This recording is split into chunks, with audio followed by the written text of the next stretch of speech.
નમસ્કાર, આપ જોઈ રહ્યા છો જેકેએસ ન્યૂઝ ગુજરાતી. વાત કરીશું રણછોડદાસ ટ્રસ્ટ રાજકોટ દ્વારા માળિયાટીના ખાતે આંખનો કેમ્પ યોજાયો તો 39 દર્દીઓને ફ્રીમાં ઓપરેશન કરવામાં આવશે. માળિયાટીનામાં આજે રણછોડદાસ ટ્રસ્ટ રાજકોટ દ્વારા છેલ્લા 15 દિવસથી આંખની સારવાર તેમજ મોતિયા તેમજ નેત્રમણી બેસાડવા માટે ફ્રી કેમ્પ યોજવામાં આવે છે. આજે અત્રે વણિક મહાજન ખાતે આશીર્વાદ ચેરિટેબલ ટ્રસ્ટ દ્વારા આંખોનો કેમ્પ યોજાયો, જેમાં 140 જેવા દર્દીઓનું ચેકઅપ કરવામાં આવ્યું હતું, જેમાંથી 40 દર્દીઓને ઓપરેશનની જરૂરિયાત હોય તેને રાજકોટ રણછોડદાસ હોસ્પિટલમાં કંઈ પણ ચાર્જ લીધા વિના ઓપરેશન માટે લઈ જવામાં આવ્યા હતા. 15 દિવસની અંદર આ સંસ્થા દ્વારા 18,000 કરતાં વધુ દર્દીઓને ઓપરેશન તથા સારવાર આપવામાં આવી હતી. આ તકે આશીર્વાદ ટ્રસ્ટના મહેન્દ્રભાઈ ગાંધી દ્વારા સમગ્ર આયોજન કરવામાં આવ્યું હતું. જેકેએસ ન્યૂઝ ગુજરાતી સાથે પ્રતાપ સિસોદિયા, માળિયાહાટીના.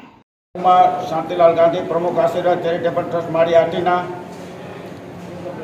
આજ રોજ તારીખ 17ના રોજ એટલે વર્ષોથી યોજાતા વિનામૂલ્યે નેત્રરોગ દવા સારવાર camp Sunidhi Charity Foundation Mumbai, doctor Abhaben આર્ટસેટ માળિયાહાટીના, આશીર્વાદ ચેરિટેબલ ટ્રસ્ટ માળિયાહાટીના સંયુક્ત ઉપક્રમે રણછોડદાસ બાપુ આંખની હોસ્પિટલ રાજકોટ દ્વારા વિનામૂલ્યે નેત્રરોગ નિદાન દવા સારવાર ઓપરેશન કેમ્પ ઘણા વર્ષોથી યોજાય છે. આજ સુધીના અમારી જાણ મુજબ 19,820 ઓપરેશન થયા છે.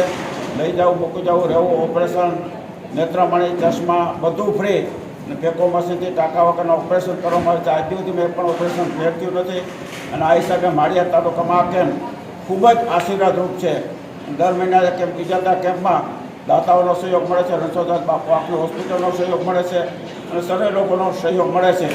અને આ કેમ્પમાં રમેશ એના અગ્રણી ભાજપના અમીશભાઈ સિસોદિયા સહિતના સેવાભાવી માણસો, રઘુભાઈ છે, સિરાજભાઈ છે, પૈલાભાઈ છે સહિતના લોકો ઘણી સેવાઓ આપે છે અને જેને કારણે આ કેમ્પ સફળ બને છે. અમારી નેમ છે કે માળિયા તાલુકો મોતિયા વગરનો હોવો જોઈએ, એટલે આ કેમ્પ ખૂબ આશીર્વાદરૂપ બને છે અને ઘણા લાભ લે છે. આ માટે દાતાઓનો આભાર માનીએ છીએ, સંસ્થાનો આભાર માનીએ છીએ, ઉપરથી તેને પ્રોત્સાહિત કરનારનો પણ આભાર માનીએ છીએ અને કેમ્પની સફળતાને શુભેચ્છા રાખીએ છીએ એવી આશા અપેક્ષા સાથે મારી મને નિરાળું.